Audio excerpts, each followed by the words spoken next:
y sommes. Alors, bonjour à tous à nouveau. Bonjour. Merci à tous les participants donc, qui nous ont rejoints pour ce deuxième webinaire de la série des 3 webinaires organisés par le ministère de l'Europe et des Affaires étrangères, France Volontaire et Planète Urgence, et l'Alliance pour le mécénat de compétences que j'ai la joie de représenter aujourd'hui ici. Euh, le, ce webinaire sera donc enregistré. Le replay sera accessible sur la chaîne YouTube de l'Alliance pour le mécénat de compétences et il sera disponible donc à partir de demain donc sur cette chaîne. Il traitera donc, comme vous le voyez sur cette page d'accueil, donc de la sécurité à l'international, en se disant que la sécurité des volontaires à l'international est l'affaire de tous. Donc, je vais passer. Donc, nous avons entendu effectivement Emma Coquard, donc, qui est chargée de mission relations opérateurs donc, au centre de crise et de soutien, donc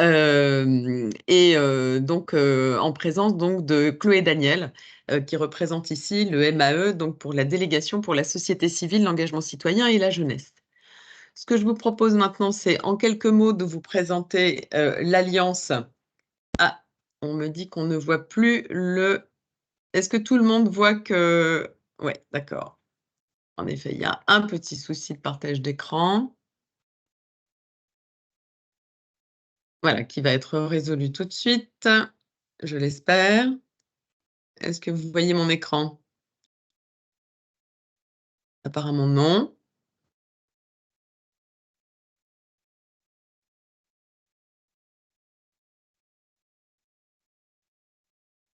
Voilà, je pense que c'est arrangé.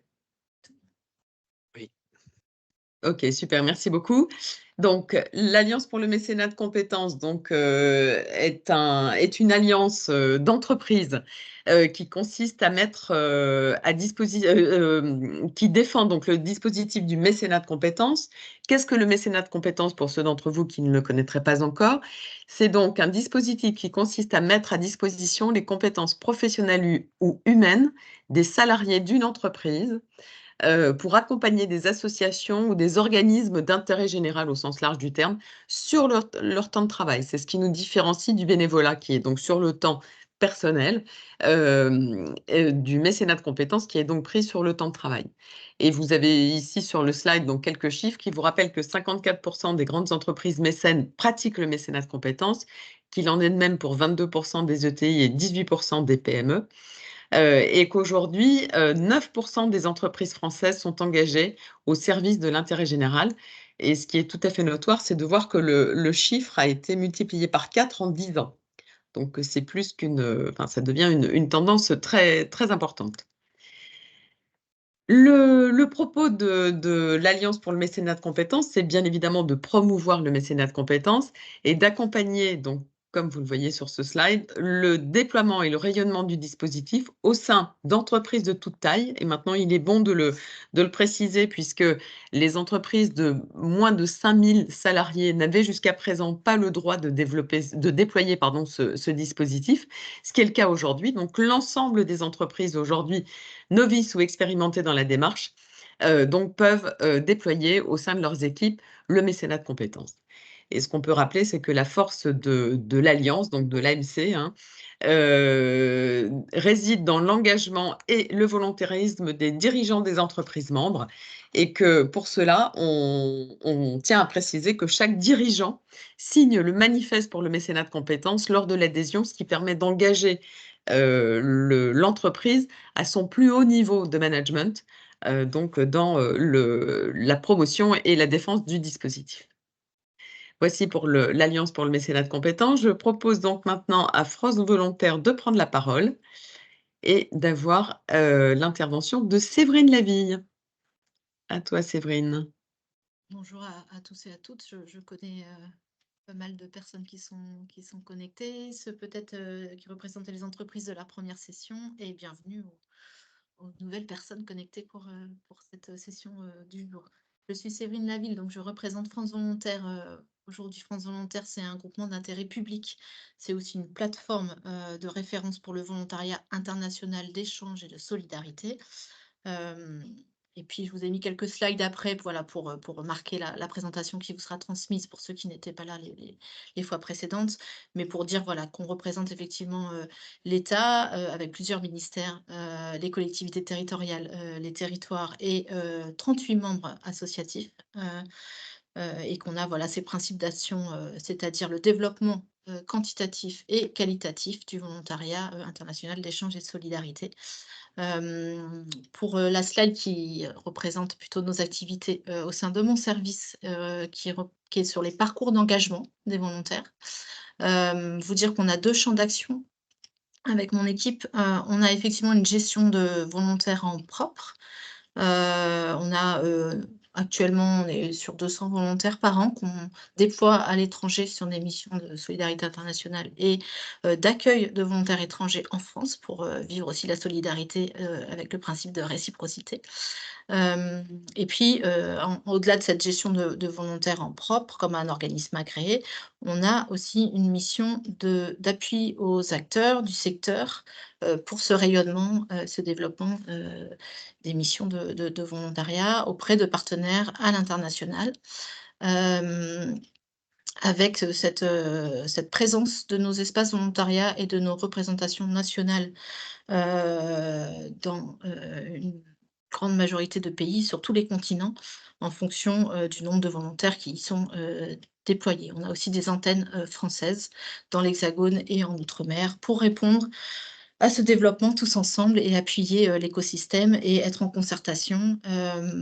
Notamment mon service et l'ensemble des acteurs à France Volontaire est vraiment mobilisé et c'est dans ce cadre-là aussi qu'on intervient aujourd'hui, pour créer des outils, de bonnes pratiques, et de production peut-être pédagogique, et pour ça on a, un portail numérique à disposition, que ce soit pour les personnes qui sont en désir d'engagement pour trouver leur mission, et s'orienter, dans leurs projets, d'engagement et pour, mettre en avant les ressources déjà existantes ou des nouvelles productions, pour, qu'ensemble, voilà, on ait des repères, de référence, heu voilà, tous ensemble pour, développer, nos connaissances et nos pratiques.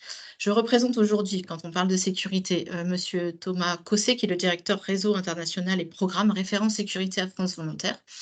Rapidement, je veux contextualiser une vidéo, vous allez avoir la primeur de cette vidéo qui vient tout juste d'être produite, dans une série qui va vraiment se développer, cette année, de courtes vidéos pédagogiques, des petites pastilles pour résumer, par thématique, des sujets, voilà, des sujets d'importance, pour l'appui au secteur. Hem, donc vous dire, en tout cas, qu'évidemment, France Volontaire s'intègre pleinement dans ce qui a été présenté plus tôt, dans les, directives et dans, voilà, toutes les protocoles sécurité par le centre de crise et de soutien et le ministère, et la CIV. Donc, Thomas Cossé et la direction de France Volontaire ont aussi une cellule, en lien, cellule de crise en termes de gestion de crise, en lien avec ces acteurs. Nos représentations sur place nationales sont en lien étroit avec les postes diplomatiques et les ambassades. En termes de gestion propre, nous, on a effectivement une ligne d'urgence aussi, d'astreinte. Enfin, on a même plusieurs lignes d'urgence, sanitaires et d'urgence sécuritaire, on va dire, qui sont ouvertes, 24 heures sur 24 pour nos volontaires et on a, une formation obligatoire avant départ, complétée par, des formations à l'arrivée. Mais je laisserai aussi Planète Urgence, peut-être détailler, un exemple des protocoles, qui sont vraiment semblables, pour la préparation des volontaires et la gestion des crises. Voilà, donc je vais lancer cette vidéo, je laisse Isabelle lancer la vidéo. C'est vraiment, une vidéo qui, se veut grand public, pédagogique, aussi bien pour les volontaires, dans leur préparation au départ, que pour les structures, qui souhaitent, accompagner, gérer les volontaires. Donc c'est une introduction à la sécurité, les grandes règles communes, une responsabilité partagée. On a nommé, cette série de vidéos, «Être responsable, pour un volontariat de qualité», voilà, une responsabilité partagée. Hem je laisse, le son, si le son est bon, vous me dites? Je suis pas sûre qu'on entende le son, il devrait déjà y avoir le son, Ah! je pense qu'il y a une petite musique.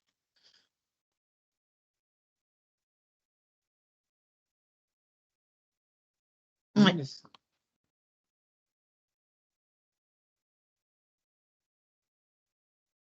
Non, là, le son sort pas. Alors, c'est sous-titré, hein, on va aussi le sous-titrer en plusieurs langues. Ça me permet de dire qu'on est en train de travailler les visuels et le sous-titrage, mais là, le son sort pas comme il faut. Est-ce que moi, je Non? peux essayer de la lancer peut-être? Je sais pas si ça Oui, va marcher essaye. mieux. Je sais pas si ça va marcher mieux. Je sais qu'il y a alors Elena qui est là, qui est notre, chargée de formation, qui est branchée si elle avait préparé en cas où. Elena, si tu peux lancer la vidéo de Oui, ton côté. bonjour. Merci.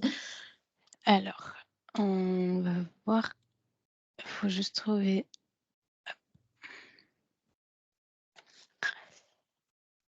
Avec le son, on va voir si ça marche.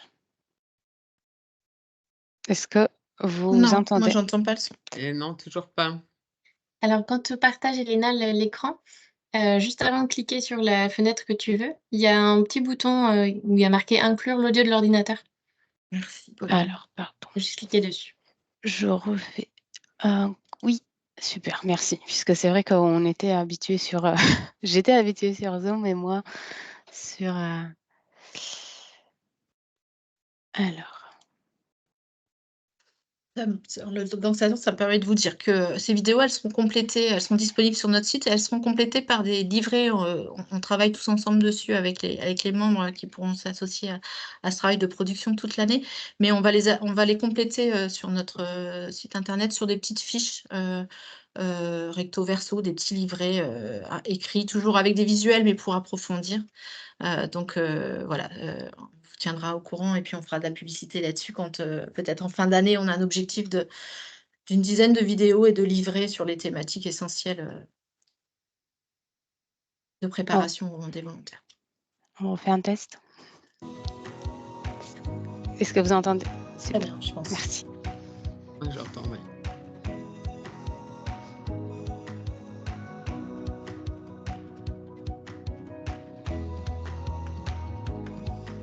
Des milliers de volontaires sont mobilisés chaque année sur des missions courtes ou des missions de longue durée partout dans le monde.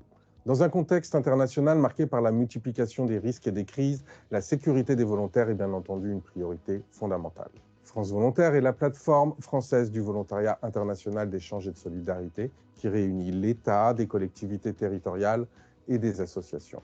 En tant qu'opérateur du ministère de l'Europe et des Affaires étrangères, France Volontaire est pleinement intégrée au dispositif de sécurité de la France à l'international. Lorsqu'on parle de sécurité dans le cadre d'une mission de volontariat à l'international, il s'agit de prendre en considération tous les risques liés à la personne, à la mission, au pays ou à sa zone de déploiement. France Volontaire et ses membres se mobilisent pour anticiper les risques et créer des réponses efficaces face aux risques sanitaires, aux accidents de la route, aux agressions et à la criminalité, au harcèlement, aux violences sexistes et sexuelles, aux risques terroristes, aux risques politiques et sociaux, aux catastrophes naturelles ou encore aux risques psycho-émotionnels. Les volontaires sont déployés dans le cadre de dispositifs réglementés par l'État et ils sont soumis au respect des recommandations sécuritaires actualisées par le ministère de l'Europe et des Affaires étrangères.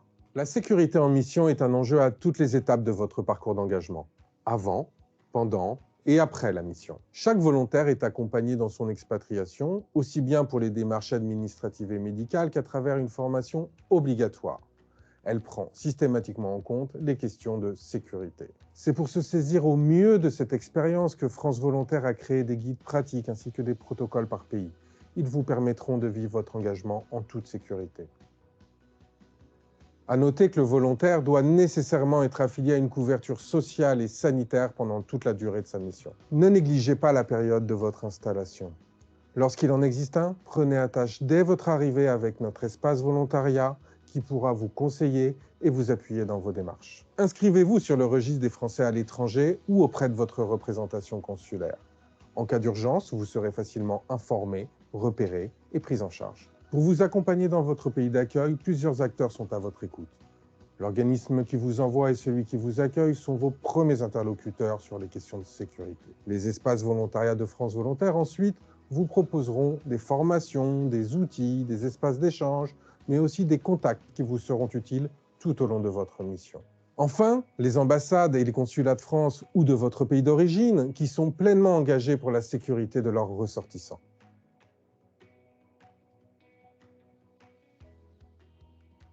Mais votre sécurité dépend d'abord de vous, de votre posture, de votre comportement au quotidien. Pendant toute la durée de votre mission, vous êtes soumis à des règles et à des protocoles sécuritaires qu'il vous reviendra de respecter. À défaut, votre mission pourra être interrompue. Au retour de mission, nous sommes à l'écoute des volontaires qui sont invités à partager leur expérience et les éventuelles difficultés rencontrées. Dans cette optique, un bilan est systématiquement organisé à la fin de la mission. Le volontariat est avant tout un engagement solidaire qui permet des échanges interculturels intenses et riches. C'est ensemble, collectivement et individuellement, que nous œuvrons pour un volontariat responsable et de qualité.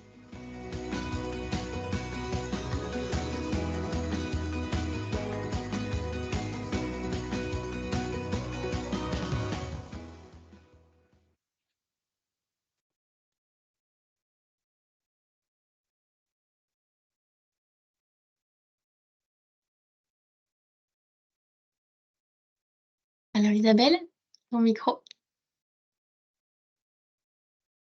on ne t'entend pas. Oui, voilà. Super. Merci Pauline d'être notre garante de la technique.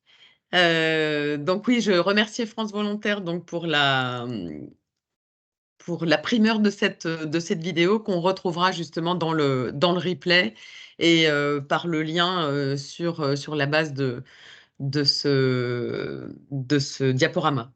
Pauline, justement, si tu veux prendre le relais pour nous parler de Planète Urgence. Merci beaucoup Isabelle. Et encore super vidéo, France Volontaire, beau travail. Donc bonjour, moi c'est Pauline Ritoré, je suis la directrice des opérations sur la partie volontariat et renforcement de capacité chez Planète Urgence. Donc pour rappel, Planète Urgence, c'est une association qui vise à renforcer les femmes et les hommes pour préserver les forêts et la biodiversité. Et on utilise notamment le volontariat comme levier d'action sur le terrain. Et on a la chance de pouvoir intervenir depuis 2000. On a envoyé plus de 11 000 volontaires à notre actif, donc on est ravis d'être là pour partager aussi notre expérience. Et donc voilà, outre évidemment, donc ça c'est une des slides qu'on propose à nos volontaires en formation, parce qu'effectivement c'est une étape importante qui commence à préparer la sécurité, c'est la prévention. Donc la prévention des risques auprès des volontaires. Donc on le fait à travers, notamment tous les conseils du CDCS, donc du centre de crise que vous avez vu, tout à l'heure. Tout ça qu'on capitalise et qu'on met à disposition des volontaires. Donc des recommandations, mais aussi des obligations, hein, Ariane et le registre des Français.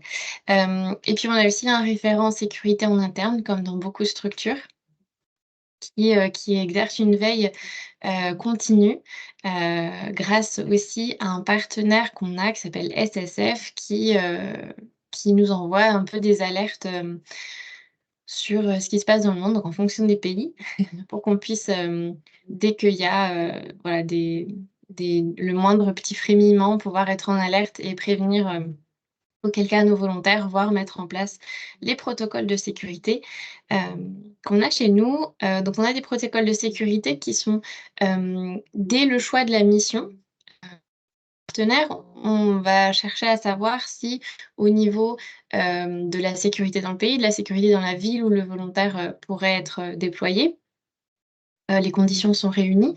Mais aussi au niveau de la santé. Si, le premier hôpital, le plus proche n'est pas, trop loin, et cetera. Donc ça, c'est pour nous vraiment le cœur de la préparation de la mission en amont même de la sélection du volontaire. C'est vraiment de s'assurer que les conditions sont réunies. Et puis on a aussi des protocoles, en cas de problématique, donc, en fonction des risques qu'a pu, citer Thomas, dans la vidéo juste avant. Bien sûr, on informe aussi, les volontaires. Donc on a de la documentation, générale, sur le pays et puis un peu plus spécifique sur la mission. Donc c'est le type, de document que vous pouvez voir à l'écran, avec notamment la carte du ministère de l'Europe et des Affaires étrangères qui est reprise. Et puis voilà, pas mal de conseils. Et puis on a aussi 12 règles de base en mission, qui sont signées par chaque volontaire qui part en mission, dans son contrat, de volontariat ou les termes d'engagement, qui sont signés. Donc ces 12 règles sont, effectivement, obligatoires à être respectées et si ce n'est pas le cas, c'est une fin de contrat qui est, exercée.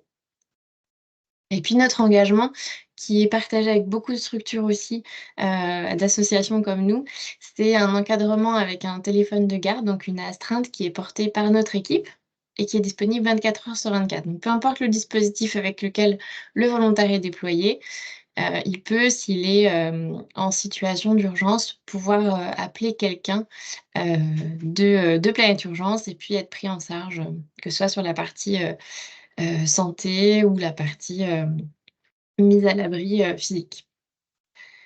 Voilà et donc, aussi, évidemment comme c'est obligatoire aussi dans la plupart des dispositifs, une assurance santé à patrimoine et responsabilité civile qui vient couvrir, l'ensemble de la mission du volontaire. Voilà un peu pour le système de sécurité chez Planète Urgence, ravie de prendre des questions si vous en avez après. OK, merci beaucoup Pauline pour toutes ces précisions concernant Planète Urgence. Je vous propose maintenant de donner la parole à Thibaut Pillet. Thibaut qui est le directeur sécurité sûreté de l'entreprise Artelia. Artelia qui est une entreprise membre de l'Alliance pour le mécénat de compétences et qui a accepté aujourd'hui de venir témoigner. Thibaut, est-ce que vous êtes bien avec nous? Micro ouvert? Oui, bonjour, je suis avec vous. Je vais Bonjour juste voir si Thibaut. vous pouvez présenter les slides que vous aviez, Oui, dont tout on à avait fait. convenu. Exactement. Donc, pendant que je mets le slide, est-ce que vous pouvez d'abord vous présenter, nous dire Oui, ce en que deux, c'est qu'être directeur sécurité sûreté chez Artelia? oui, en deux mots. Donc, mon background, je suis un colonel de l'armée de terre française. J'ai fait une première partie de carrière en unité parachutiste et de montagne, une deuxième partie au sein de la même première partie au niveau de la sécurité extérieure et du renseignement de la douane. Voilà, à ce titre-là, j'ai été beaucoup à l'étranger, que ce soit au Tchad, en RCA, au Rwanda ou en Afrique du Sud. Et après, j'ai fait vraiment une deuxième partie de carrière plutôt au sein des départements sûreté de grandes organisations internationales comme le HCR, le CICR, mais aussi avec des grands groupes comme Alstom et Total Energy, où là encore, j'étais pas mal à l'étranger, juste pour citer quelques pays. Le Tchad, la Somalie, le Soudan du Sud ou encore l'Afrique du Sud à nouveau. Depuis le 1er juin, je suis directeur sûreté du groupe Artelia, où je m'occupe notamment d'accompagner nos business units pour prévenir les risques sécuritaires et sûreté sur les offres, les projets en cours, les déplacements dans les contextes sensibles. Quand je dis déplacement contexte sensible, je reviens un peu sur ce qui a été dit avant, c'est-à-dire les zones classées orange ou rouge par le ministère des Affaires étrangères, donc ce qu'on appelle médium ou high risk. Sur la préparation et la participation à la gestion de crise, c'est également une partie de mon travail. Et bien sûr, pour ça, une veille sécuritaire et géopolitique de tous les jours sur le monde. Voilà. Pour travailler également, on a également des contacts au sein du Syndex, du Centre interentreprise de l'expatriation, où il y a une commission qui s'occupe de sûreté internationale et c'est très important pour nous. Quelques mots sur Artelia. Là, vous avez donc le groupe Artelia qui apparaît. On est un groupe d'ingénierie indépendante et multidisciplinaire. On travaille dans les domaines de la mobilité, de l'eau, de l'énergie, du bâtiment et de l'industrie. On a un chiffre d'affaires d'à peu près bientôt 1 milliard d'euros et on est présent, comme vous le voyez, sur quasiment tous les continents, sauf l'Amérique latine. On est très présent en Afrique, très présent en Asie du Sud-Est, et c'est pour ces raisons-là que je suis je suis sollicité pour nos départs en mission. Voilà ce qu'on peut dire sur le groupe Artelia, et peut-être on peut passer directement au cœur du sujet. Donc moi, je voulais vous dire aussi quelques mots, comme Pauline, sur l'accompagnement, mais cette fois-ci au sein d'une entreprise, l'accompagnement sécurité-sûreté, donc chez Artelia. Pour vous donner un ordre d'idée sur les missions, on a eu à peu près en 2023 600 déplacements en on pourrait qualifier de zones sensibles.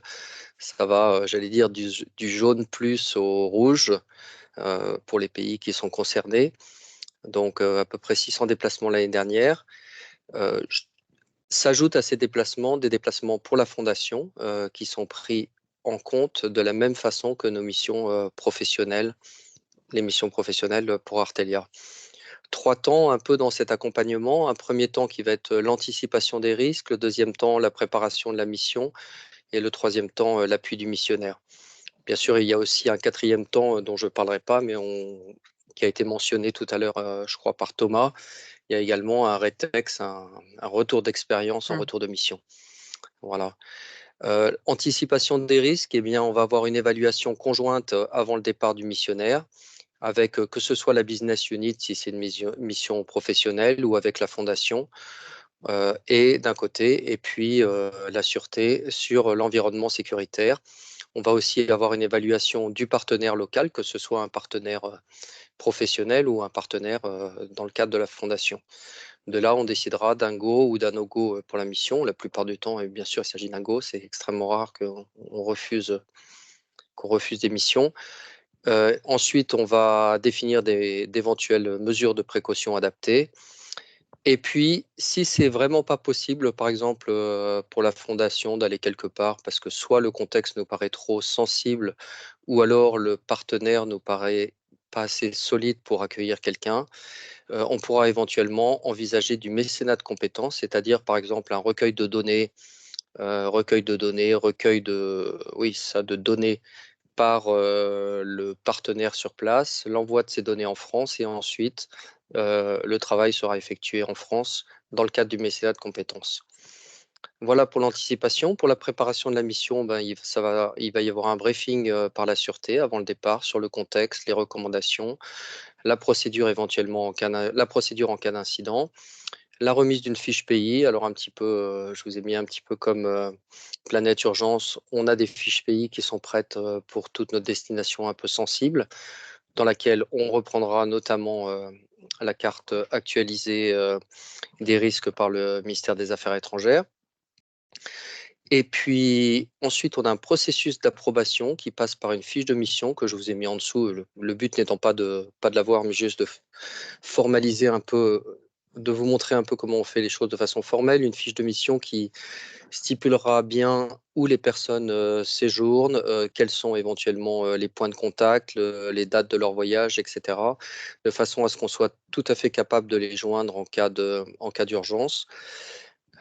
Processus d'approbation qui est à la fois par la sûreté, par les RH et par la direction. On veille aussi à ce que nos personnels s'inscrivent bien sur le fil d'Ariane, que les contrôles médicaux, les vaccins et les visas soient à jour. Tout ça fait partie de la préparation. Et ensuite, pour l'appui du missionnaire, on aura un suivi permanent par la sûreté de la situation internationale, bien sûr dans la zone où ils sont, des risques voyage avec éventuellement des envois d'alerte si nécessaire. Par exemple, en ce moment, on a des gens en Guinée. Vous savez qu'il y a une manifestation importante depuis hier en Guinée. Donc, c'est des choses qu'on va continuer à suivre et à être en contact avec nos personnels qui sont sur place.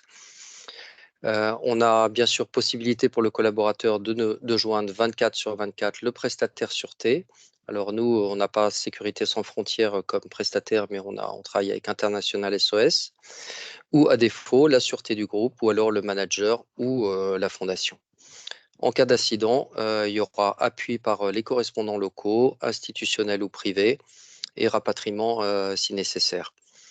Donc voilà, et bien sûr, pour nous, la priorité, c'est la sécurité et la sûreté. Bien sûr, tout en distinguant les deux, mais en prenant vraiment les deux en compte.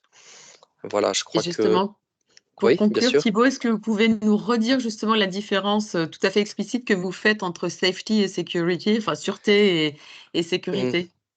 Alors, pour nous, donc safety en anglais, sécurité en français, c'est tout ce qui est accident, accident du travail, accident de la route, voilà, tout ce qui n'est pas volontaire de la part d'un tiers. Voilà. Alors que la sûreté, c'est tout ce qui est intentionnel de la part d'un tiers, comme de la criminalité ou alors des attaques contre un projet, des attaques terroristes, etc. Mais on prend globalement les risques pour le voyage et on pourrait rajouter aussi la santé, bien sûr, puisque tout ça, ça forme un tout, que ce soit santé, sécurité et sûreté. Voilà, Ok, un grand merci pour les Thibaut risques pour ce voyage. témoignage Ouais. qui complète tout à fait d'un point de vue entreprise justement ce que nos collègues de France Volontaire et Planète Urgence réservent aux engagés à l'international. Ce que je vous Voilà, propose voilà. maintenant, pour ceux qui auraient le temps, qui souhaitent poursuivre un peu les échanges entre nous, de laisser le temps à quelques questions. Est-ce que certains d'entre vous ont envie de profiter de la présence de Pauline, de Séverine, de Chloé et de Thibaut pour poser quelques questions en live?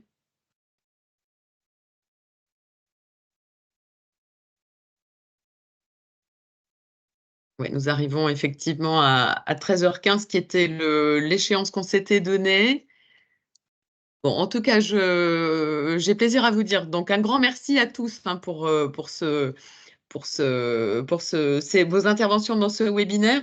Un mot peut-être pour synthétiser tout ce qui a été dit. Moi, ce que je retiens, c'est vraiment la professionnalisation de la sécurité à l'international, et que ce soit de la part de tous les acteurs ou de tous les intervenants qu'on a pu accueillir aujourd'hui, je retiens vraiment que la personne qui part en mission ne part pas seule.